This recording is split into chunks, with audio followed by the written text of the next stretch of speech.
കാരണം എന്തേ? മുത്തഖിയായി ജീവിച്ചപ്പോ കൊടുക്കാന്നുള്ളത് തഖ്വയുടെ അടയാളമാണ്. നല്ല മാർഗത്തിൽ ചെലവഴിക്കുക എന്നുള്ളത് മുത്തഖീങ്ങളുടെ അടയാളമാണ്. അതുകൊണ്ട് സഹോദരങ്ങളെ, ആ മാർഗത്തിൽ പിശുക്ക് പാടില്ല. അല്ലദീന യുൻഫിഖൂന ഫിസ്സറാഇ വല്ലറാ. ഒന്നുകൂടി ഞാൻ അവിടെ സഹോദരങ്ങളോട് പറയട്ടെ, വീടുകളിൽ താമസിക്കുന്ന ഉമ്മമാര്, നമ്മുടെ ഭാര്യമാര്, നമ്മുടെ മക്കൾ, അവര് കഴിക്കുന്നതൊരു ലഘുവായ ഭക്ഷണം. നമ്മൾ ഇപ്പുറത്തുനിന്ന് ജോലിയൊക്കെ കഴിഞ്ഞ് നല്ലൊരു ഭക്ഷണശാല കിട്ടിയപ്പോ ഒരു 10, 450, 500 രൂപക്ക് നല്ല ഖുശിയുള്ള ഭക്ഷണം കഴിക്കുമ്പോ ഇടക്കൊക്കെ അതിന്റെ പകുതി അങ്ങോട്ടും കൊണ്ടുപോകാം. എന്നും അവിടെ ചെറിയ ഭക്ഷണമായ മത്തിയും ഇലക്കറിയും മാത്രമാക്കണ്ട, അതും ചെലവഴിക്കേണ്ട ഒരു മാർഗം തന്നെയാണ്. നമ്മൾ നല്ല കുശാലായ ഭക്ഷണം കഴിച്ചു, അവിടെ എത്തിയിട്ട് പിന്നെ അവരോട് പറയാണ്, പെണ്ണുങ്ങളോട്, നിനക്കെന്താ ആരോഗ്യമില്ലാത്ത, നിനക്കെന്താ ആഫിയത്തില്ലാത്ത? എങ്ങനെ ആഫിയത്തൊന്നും ഇതല്ലേ? നിങ്ങൾ കഴിച്ചു വരുന്നതോ അതിന്റെ പേരൊക്കെ കൂടി പറയാൻ എനിക്ക് കിട്ടൂല. ഇഷ്ടംപോലെ പേര് പുതിയതൊക്കെ വന്നുകൊണ്ടിരിക്കുകയാണ്. അതൊക്കെ കാണാതെ പഠിക്കാൻ നിന്ന് അതിന് വേണം കുറെ നേരം. ആ ബോർഡിൽ കാണാൻ എല്ലാ പേരും ഓരോ ദിവസം ഓരോ പേരുള്ളതാണ് കഴിച്ചു വെക്കുന്നത്, അതിന്റെ ടേസ്റ്റ് ഒക്കെ അറിയാൻ വേണ്ടി. ഏറ്റവും നല്ല ഹലാൽ തന്നെയാണ്. പക്ഷെ ആ ഹലാല ഉടുക്കും ആകാലോ, കുറച്ചൊക്കെ അങ്ങോട്ടും ആകാലോ കൊണ്ടുപോയി കൊടുക്കുന്നത്. അങ്ങനല്ലേ അതിന്റെ സന്തോഷം? ചെലവഴിക്കുന്ന അങ്ങനല്ല. നല്ല ഭക്ഷണം വീട്ടിലേക്ക് വാങ്ങി കൊടുക്കുക, അതിന് നല്ല കൂലിയാണ്. ഏറ്റവും കൂടുതൽ കൂലിയുള്ളതാണ് വീട്ടിൽ നടത്തുന്ന ചെലവ്, കുടുംബത്തിന് കൊടുക്കുന്ന ചെലവ്. കൊടുക്കാൻ ഏറ്റവും സഹായിക്കാൻ ഏറ്റവും പ്രഥമമായി പരിഗണിക്കേണ്ട വിഭാഗം അത് കുടുംബക്കാരാണ്. കുടുംബക്കാർ കൊടുക്കാൻ. ഉമ്മ ജീവിച്ചിരിക്കുന്നുണ്ടോ, വാപ്പ ജീവിച്ചിരിക്കുന്നുണ്ടോ, അവർക്കൊക്കെ സ്വതക്ക കൊടുക്കണം. സ്വതക്ക കൊടുക്കേണ്ട സന്ദർഭങ്ങളൊക്കെ വരുമല്ലോ. അതിൽ പ്രധാനപ്പെട്ട ഒന്നാണ് വിദേശയാത്ര. നാട് വിട്ട് മറ്റൊരു നാട്ടിലേക്ക് നമ്മൾ ജോലിക്ക് പോവുകയാണ്. വിദേശം തന്നെ ആകണമെന്നില്ല, കേരളം വിട്ട് പുറത്തേക്ക് പോവുക. അങ്ങനെ കുട്ടികൾ സ്റ്റേറ്റ് വിട്ട് പോവുകയാണ്. ഇനി 2-3 മാസം കഴിഞ്ഞിട്ട് മുമ്പ് വരുള്ളൂ. ജോലിക്ക് പോവാണ്, അവർ യാത്ര പോകല്ലേ. യാത്ര പോകുന്ന സമയത്ത് അപ്പൊ ചില ആളുകൾക്ക് ആശങ്ക വരും, യാത്ര പോകുന്ന സമയത്ത് അങ്ങനെ സ്വതം കൊടുക്കൽ സുന്നത്തുണ്ടോ? ഓരോ സുന്നത്ത് ഇവരിങ്ങനെ ഉണ്ടാക്കാണ് മനുഷ്യന്റെ കാശ് കളയാനായിട്ട്. അല്ല, സുന്നത്തുണ്ട്. ഉംറക്ക് പോകുമ്പോഴും ഹജ്ജിന് പോകുമ്പോഴും മാത്രല്ല, അതൊരു സുന്നത്തുണ്ട്. സ്വതക്ക കൊടുക്കൽ സുന്നത്തുണ്ട്. ആ സമയത്ത് രോഗിയായി കിടക്കുമ്പോ സ്വതക്ക കൊടുക്കണം. അങ്ങനെയാണ് അത് ചെലവഴിക്കേണ്ട ഒരു മേഖലയാണ്. ഒരാൾ രോഗിയായി കിടക്കുക, അയാളെ കാണാൻ വേണ്ടി അയാളൊരു പരിചയക്കാരൻ വന്നൊരു സുഹൃത്ത് വന്നു. ആ സുഹൃത്ത് വളരെ പാവപ്പെട്ട ആളാണ്. ആ സുഹൃത്തിന്റെ കയ്യിലേക്ക് ഒരു സ്വതക്ക കൊടുത്തു. സ്വതക്കം കൂടെ കൊടുത്താൽ മതി, ദ്വാരക്കണയൊന്നും പറയേണ്ട ആവശ്യമൊന്നുമില്ല. സ്വതക്ക കൊടുത്താൽ മതി. അയാൾ ദ്വാരുന്നോട്ട് ഇല്ലെങ്കിലും വേണ്ട, ഞാൻ ഇത്ര സ്വതക്ക കൊടുത്തിട്ട് മുമ്പ് ദ്വാരനില്ലാന്ന് പറയണ്ട. സ്വതക്ക കൊടുത്താൽ തന്നെ കൂലിയാണ്, ദ്വാരുന്നാലും കൂലി പിന്നെയും കൂടി. ആ സ്വതക്ക, രോഗിയുടെ സ്വതക്ക രോഗം മാറാൻ ഏറ്റവും വലിയ ഉപകാരമുള്ള ഒന്നാണ്. രോഗികളായ ആളുകൾ അവർക്ക് കഴിയുമെങ്കിൽ മറ്റുള്ള ആളുകൾക്ക് സ്വതക്ക കൊടുക്കണം. പാവപ്പെട്ടവരും നല്ലവരുമായ ആളുകളെ നോക്കിയിട്ട് ചെലവ് ചെയ്യുക. കുടുംബത്തിലുള്ള ഏറ്റവും ദരിദ്രരായ ആളുകൾക്ക് സഹായം കൊടുക്കുക. പലപ്പോഴും അവർക്ക് കഴിയൂല നമ്മളെ പോലെ ചെലവ് നടത്താൻ. ആ കൂട്ടത്തിൽ അവർക്കും ആകട്ടെ നമ്മളെ വക. നമ്മളിന്ന് സ്പെഷ്യലായിട്ട് ഒരു അറിവ് നടന്നു കണ്ടപ്പോ, സാധാരണ നമ്മളെ നാട്ടിലൊക്കെ ഒരു ദിവസം ഉണ്ടാവില്ല, ഇവിടെ എന്നാ അറിവ് പോത്തർച്ചിന്റെ ദിവസം അങ്ങനെ ഉണ്ടോ? എന്നുണ്ടോ? സുബ്ഹാനല്ലാഹ്.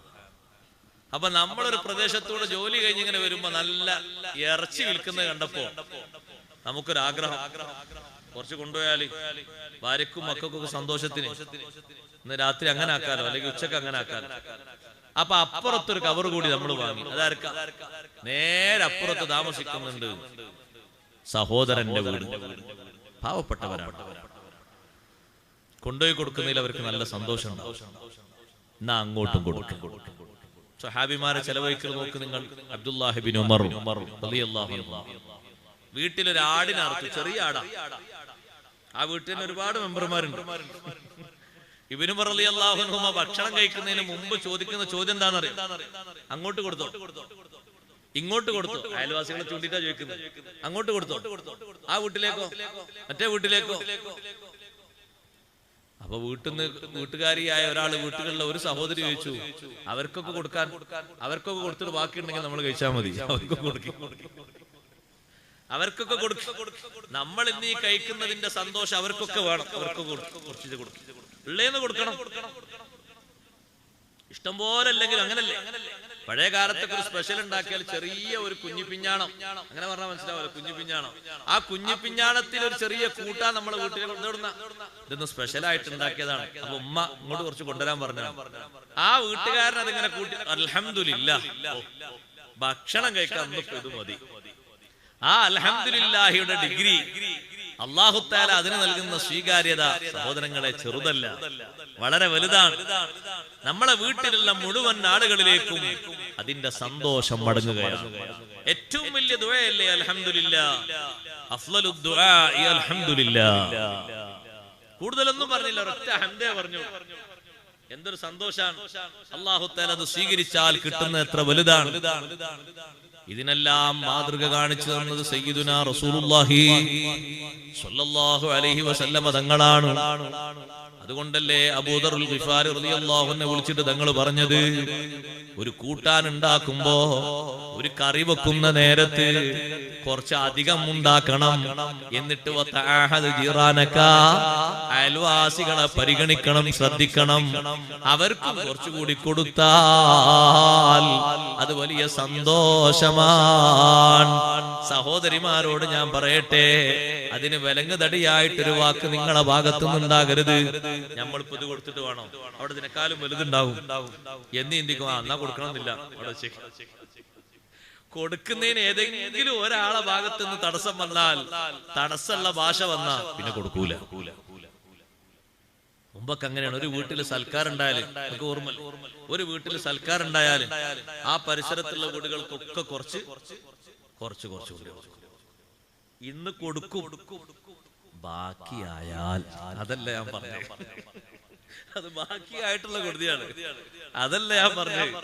നേരത്തെ തന്നെ കുറച്ച് അവരൊക്കെ പരിഗണിച്ച് കുറച്ചുകൂടി ഉണ്ടാക്കി. എന്താ അവിടെ പരിപാടി? ഇന്നവിടെ പിന്നെ നമ്മളെ കഴിഞ്ഞ വർഷം കല്യാണം കഴിഞ്ഞ പുതിയാപ്പിളയും അവരെ കുടുംബമൊക്കെ കൂടി ഇന്ന് വന്നിട്ടുണ്ട്. അപ്പൊ ഒരു നല്ല ഫുഡ് ഉണ്ടാക്കിയതാണ്, കുറച്ചിങ്ങോട്ട് കൊണ്ടുവന്നാണ്. സുബ്ഹാനല്ലാഹ്, എന്തൊരു സന്തോഷം, എന്തൊരു ബറക്കത്ത്. അങ്ങനല്ലേ മുമ്പത്തെ കാലത്തൊക്കെ കൃഷി ചെയ്യുമ്പോഴൊക്കെ, മുമ്പ് നാട്ടിൽ അങ്ങനെ ഉണ്ടായിരുന്നു. കൃഷി ചെയ്യുമ്പോ കുറച്ച് അയൽവാസികൾ കൊടുക്കുക, അങ്ങനെ പതിവുണ്ടായിരുന്നു. സ്വഹാബത്തിന് പതിവുണ്ട്. തോട്ടത്തിൽ കാരക്ക ഉണ്ടായാൽ അതിൽ ആദ്യത്തെ ഒരു കൊട്ട കാരക്ക അഷ്റഫുൽ ഖൽഖ് സല്ലല്ലാഹു അലൈഹി വസല്ലം തങ്ങൾ കൊണ്ടുപോയി കൊടുക്കും. നബിയെ, ഇത് ആദ്യം പറിച്ചതാണെന്ന് പറഞ്ഞു. ഇപ്പൊ നബി സല്ലല്ലാഹു അലൈഹി വസല്ലം മദീന പള്ളിയിലെ അസ്ഹാബു സുഫത്തിന്റെ തിണ്ണ് ചുറ്റും ഇരിക്കുന്ന സ്വഹാബത്തിനെ വിളിച്ചിട്ട് അവർക്ക് കൊടുക്കും. ചിലപ്പോ ഒന്നോ, ആളുകൾ തോന്നുന്നുണ്ടെങ്കിൽ ഒന്നൊക്കെ ഉണ്ടാകുള്ളൂ, ചിലപ്പോ 3ഓ 5ഓ ഒക്കെ ആയിട്ട് ഇങ്ങനെ കൊടുക്കും കാരക്ക. എല്ലാവർക്കും ഒരു സന്തോഷം. അങ്ങനെ കൊടുക്കുന്ന ഒരു സ്വഭാവം ഉണ്ടായിരുന്നു. അങ്ങനെ നിത്യേന കൊടുക്കുന്ന ഒരു സ്വഭാവം ഉണ്ടായിരുന്നു മുൻകാലത്ത് ജീവിച്ച ഒരു മുതലാളിക്ക്. ഖുർആൻ അതിന്റെ സംഭവം പറയുന്നുണ്ട്.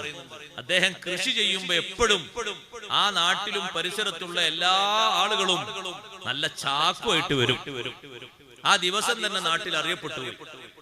അപ്പൊ നമ്മളെ നാട്ടിൽ ഷാബാൻ 15-ന് നിത്യേന ഒരാൾ സംഭാവന കൊടുക്കുകയാണെങ്കിൽ ആ ഷാബാൻ 15 മറക്കൂല. ആ ഷാബാൻ 15 ഇങ്ങനെ ആൾക്കാര് കറക്റ്റ് ആയിട്ട് ഇങ്ങനെ എണ്ണി കണക്കാക്കിക്കൊണ്ടിരിക്കും. എന്തിനാ സംഭാവന വാങ്ങാൻ? അത് മോശമൊന്നുമല്ല. ഈ കൃഷിക്കാരന്റെ തോട്ടത്തിലേക്ക് നാട്ടിലും മറുനാട്ടിലും പരിസരങ്ങളിലുള്ള ആളുകളൊക്കെ വരുന്നു. എല്ലാവരും വരുന്നു. അവർക്കുള്ളത് ചാക്കിലങ്ങനെ അദ്ദേഹം വാരിക്കൊടുക്കുന്നു. ഓരോ കൊല്ലവും അല്ലാഹു തആല സമ്പത്ത് ഇങ്ങനെ കൂടുതൽ കൊടുത്തുകൊണ്ടേയിരുന്നു. ഇക്കൊല്ലം കിട്ടിയതിനേക്കാളും അധികം അടുത്ത കൊല്ലം, കിട്ടിയതിനേക്കാളും അടുത്ത കൊല്ലം, ഇങ്ങനെ കൂടി വന്നു. അദ്ദേഹത്തിന് 3 മക്കളാണ് ഉണ്ടായിരുന്നത്, 3 ആൺമക്കൾ. ബാപ്പ മരണപ്പെട്ടപ്പോ മക്കളെ കയ്യിലേക്ക് ഈ സ്വത്ത് വന്നു. അവരാണല്ലോ പിന്നെ ഈ തോട്ടം നോക്കുന്ന ആളുകള്. അവര് 3 പേരും ചിന്തിച്ചു, നമ്മൾ എന്ത് ചെയ്യണം? ഒരുപാട് കാലം ബാപ്പ കൊടുത്ത് ആ ഡേറ്റ് ജനങ്ങൾക്ക് പരിചയമായി പോയി. ഇക്കൊല്ലം വിളവെടുപ്പെടുക്കുന്നത് നമ്മളാണ്. ആ ഡേറ്റിന് തന്നെ ജനങ്ങൾ എത്തിപ്പോകും. എന്ത് ചെയ്യണം? കൂട്ടത്തിൽ ഒരാൾ പറഞ്ഞു, നമ്മൾ കൊടുക്കാതിരുന്നാൽ അതൊരു മോശമല്ലേ, കുറച്ചെങ്കിലും കൊടുത്തുകൊണ്ട് നമുക്ക് ബാപ്പയുടെ ആ ദൗത്യം നിർവഹിക്കാം.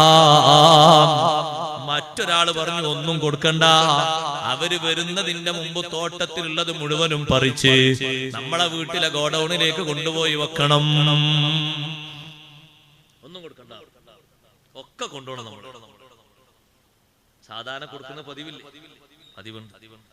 ആ ബാപ്പ അങ്ങനെ പതിവാക്കി പോകുന്ന ഒരു പാരമ്പര്യമാണ്. അപ്പൊ ആ ഒരു സുഹൃതം മക്കളും ഏറ്റെടുക്കണല്ലോ അല്ലേ? നമ്മൾ പല പാരമ്പര്യങ്ങളും വിട്ടിയിലെങ്ങനെ വിട്ടു, നമ്മളെ വിട്ടു, നമ്മൾ കുടുംബത്തിലൊക്കെ വിട്ടു. ബാപ്പുണ്ടാകുന്ന സമയത്ത് പല ആൾക്കാരും ബാപ്പുണ്ടാകുന്ന സമയത്ത് റബീഉൽ അവ്വലിൽ ഒരു മൗലിദ് നടത്തി, റബീഉൽ ആഖിറിൽ ഒരു മൗലിദ് ഷെയ്ഖ് ജീലാനി തങ്ങളെ പേരിൽ, ജമാഅത്തുൽ റിഫായി തങ്ങളെ പേരിലും. മക്കളെ കയ്യിലേക്ക് സ്വത്തും സമ്പത്തൊക്കെ അതൊക്കെ ബാപ്പാന്റെ സ്വത്ത് തന്നെ വീതിച്ചെടുത്ത് ഓരോരുത്തരും ബാപ്പ താമസിച്ചതിനേക്കാളും വലിയ വലിയ ബമ്മാടോ കെട്ടിണ്ടാക്കിയപ്പോ മൗലൂദ് വരണമെങ്കിൽ ആരെങ്കിലും മരിക്കണം. മൗലിദ് ആ വീട്ടിൽ കേൾക്കണമെങ്കിൽ ആ വീട്ടിൽ ആരെങ്കിലും മരിക്കണം. അവരവസ്ഥയിലേക്ക് എത്തിയില്ല. അപ്പൊ ഉള്ളതും കുറഞ്ഞു. നമ്മളാ തഖ്വ കുറഞ്ഞപ്പോ ഉള്ളതും കുറഞ്ഞു. നമ്മൾ തന്നെയല്ലേ ആൾക്കാർ, പുറത്താരും പറയണ്ടല്ലോ. ഇവര് കൊടുക്കണ്ടാൻ തീരുമാനിച്ചു, മുഴുവനും കൊണ്ടുപോകണം തീരുമാനിച്ചു. അതിന് ന്യായവും പറഞ്ഞു. അന്ന് ബാപ്പ അങ്ങനെ കൊടുത്തതേ, ബാപ്പക്ക് നമ്മള് 3 മക്കളുണ്ടായിരുന്നു. ഇപ്പൊ നമുക്ക് ഓരോരുത്തർക്കും തന്നെ 3 ഉണ്ട്. അപ്പൊ എത്രണ്ണായി? 3 9 ആയില്ലേ? പിന്നെ നമ്മൾ 3 കൂട്ടുമ്പോ 12 ആയില്ലേ? ഉമ്മമാരും കൂട്ടുമ്പോ പിന്നെ ആയില്ലേ? എത്ര ഉണ്ടെങ്കിലും കൊടുക്ക, ഇഷ്ടം പോലെ ഉണ്ട്. ഇവിടെ ഇഷ്ടം പോലെ സ്വത്ത് അല്ലാഹു തആല കൊടുത്തിട്ടുണ്ട്. അവരാ നിശ്ചയത്തോടുകൂടെ മുഴുവനും വെട്ടി മാറ്റി വീട്ടിലേക്ക് കൊണ്ടുപോകണം എന്ന് കരുതി ജനങ്ങളൊക്കെ ഉറങ്ങുന്ന നേരത്ത് തോട്ടത്തിലേക്ക് വന്നിറങ്ങി നോക്കുമ്പോ തോട്ടത്തിലതാ കത്തിക്കരിഞ്ഞ പുക ഉയരുന്നു. ചോദിച്ചവരെ കൂട്ടത്തിൽ ഒരാള്, നമുക്ക് വഴിതെറ്റിപ്പോയോ, തോട്ടം മാറിപ്പോയോ, നമ്മൾ വേറെ ഏതോ സ്ഥലത്ത് പോയി ഇറങ്ങിപ്പോയോ? മറ്റൊരാള് മറുപടി പറഞ്ഞു, തോട്ടമൊന്നും മാറിയിട്ടില്ല. ബൽ നഹ്നു മഹ്റൂമൂൻ, നമുക്കുള്ളത് മുഴുവനും അല്ലാഹു തടഞ്ഞുപോയി. ഒരൊറ്റ ധാന്യം പോലും, ഒരൊറ്റ കൃഷിയുടെ വിളവെടുപ്പിന്റെ ഒരു ശാഖ പോലും അവർക്ക് കൊടുക്കാതെ തോട്ടം മുഴുവനും അല്ലാഹു തആല കത്തിക്കരിച്ചുപോയി. അവര് ഖേദിച്ചു മടങ്ങി അല്ലാഹുവിനോട് പറഞ്ഞു, അല്ലാഹുവേ, ഞങ്ങൾക്ക് അബദ്ധമാണ് സംഭവിച്ചു പോയത്. ബാപ്പയുടെ മാർഗത്തിൽ തന്നെ മുത്തഖീങ്ങളായി ഞങ്ങൾ കഴിയേണ്ടിയിരുന്നു. അസാ റബ്ബുനാ അയ്യുബ്ദിലനാ ഖൈറൻ മിൻഹാ ഇന്നാ ഇലാ റബ്ബിനാ റാഗിബൂൻ. ഇതിനു പകരം അല്ലാഹു ഞങ്ങൾക്ക് വേറെ തോട്ടം തന്നാൽ ആ തോട്ടത്തിൽ നിന്ന് ഞങ്ങൾ ഇഷ്ടം പോലെ സാധുക്കൾക്ക് കൊടുക്കും. കൊടുക്കാതെ ഒന്നും ഇനി ഞങ്ങൾ വീട്ടിലേക്ക് കൊണ്ടുപോകില്ല. അവർ നല്ല തൗബ ചെയ്തിട്ട് മടങ്ങിയിട്ട് ഇനി കൊടുക്കണമെന്ന് നിശ്ചയത്തിലെത്തിയപ്പോ ആ 3 മക്കൾക്കും റബ്ബ് സുബ്ഹാനഹു വ തആല മുന്തിരിത്തോട്ടം നൽകി. ഖുർആൻ പണ്ഡിതന്മാര് പഠിപ്പിക്കുന്നു, ആ മുന്തിരിത്തോട്ടത്തിൽ നിന്ന് സ്വന്തം വീട്ടിലേക്ക് കൊണ്ടുപോകുന്നതിന്റെ മുമ്പ് ബാപ്പ കൊടുത്തതുപോലെ സാധുക്കൾക്കും ആവശ്യക്കാർക്കും ഇഷ്ടം പോലെ നൽകിയതിനു ശേഷം ബാക്കിയുള്ളത് അവർ വീട്ടിലേക്ക് കൊണ്ടുപോയി. സഹോദരങ്ങളെ, അങ്ങനെയാണല്ലോ റബ്ബ് സുബ്ഹാനഹു പഠിപ്പിക്കുന്നത്. അതുകൊണ്ട് കൊടുക്കാൻ അല്ലാഹു തആല തന്നതിൽ നിന്ന് കഴിവിന്റെ പരമാവധി ചെലവ് ചെയ്യണം. കുടുംബക്കാരെ മറക്കരുത്, കൂട്ടുകാരെ മറക്കരുത്, ഒപ്പം പഠിച്ചവരെ മറക്കരുത്, നാട്ടുകാരെ മറക്കരുത്, നമ്മോടൊപ്പം തൊഴിലെടുക്കുന്ന സഹവാസികളെ മറക്കരുത്. അവർക്കെല്ലാം ഗുണം ചെയ്യണം. അതിൽ കുടുംബത്തെയും അയൽവാസികളെയും കൂട്ടുകാരെയും ഒക്കെ അല്ലാഹു എണ്ണി പറഞ്ഞിട്ടുണ്ട്. വസ്സാഹിബി ബിൽ ജംബി വബിനിസ് സബീൽ. സേവനം ചെയ്യേണ്ടിടത്ത് അല്ലാഹു എണ്ണി പറഞ്ഞപ്പോ വസ്സാഹിബി ബിൽ ജംബി, ഏതെങ്കിലും ഒരു നിലക്ക് നിന്റെ സുഹൃത്തായി മാറിയ ആളാണ്.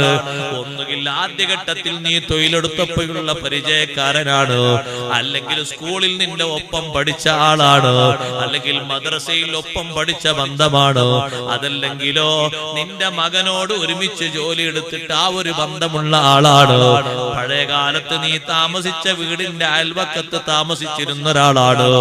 എന്നും നിന്റെ വീട്ടിലേക്ക് മത്സ്യവുമായി വന്നിട്ട് അങ്ങനെ ഒരു ബന്ധമുള്ള ആളാണ്. നിന്റെ തോട്ടത്തിൽ തൊഴിലെടുത്തിട്ട് ഒരു തൊഴിലാളി എന്ന നിലക്ക് നിന്നോടൊരു ബന്ധം സ്ഥാപിച്ച ആളാണ്. അല്ലെങ്കിൽ ഹജ്ജ് യാത്രയിൽ നിന്നോടൊപ്പം താമസിച്ച് ഒത്താശകളൊക്കെ ചെയ്തൊരു ബന്ധമാണ്. ഉംറക്ക് പോയപ്പോ നിന്നോട് സഹകരിച്ച് വേണ്ടത് ചെയ്തു തന്ന ആളാണ്. ഏതെങ്കിലും ഒരു നിലക്ക് കണക്ഷനുള്ള ആൾക്കും കൊടുക്കേണ്ടതുണ്ട്, സേവനം ചെയ്യേണ്ടതുണ്ട്. അങ്ങനെ നോക്കുമ്പോ നമ്മുടെ സ്വത്തിൽ ഒരുപാട് ആളുകൾക്ക് പങ്കുണ്ട് സഹോദരങ്ങളെ. നമ്മുടേത് മാത്രമാക്കി വെക്കാൻ ഒന്നും അതിലില്ല. അല്ലദീന യുൻഫിഖൂന ഫിസ്സറാഇ വല്ലറാ, ബുദ്ധിമുട്ടുള്ള കാലത്തും സന്തോഷമുള്ള കാലത്തും എന്ന് പറഞ്ഞാൽ ഐശ്വര്യമുള്ള കാലത്തും ചെലവ് ചെയ്യണം, പ്രാരാബ്ധമുള്ള കാലത്തും ചെലവ് ചെയ്യണം. ജനങ്ങളൊക്കെ വല്ലാതെ പേടിച്ചിട്ട് ഒന്നും കിട്ടാതെയാകുമോ എന്ന് കരുതുന്നൊരു കാലമില്ലേ?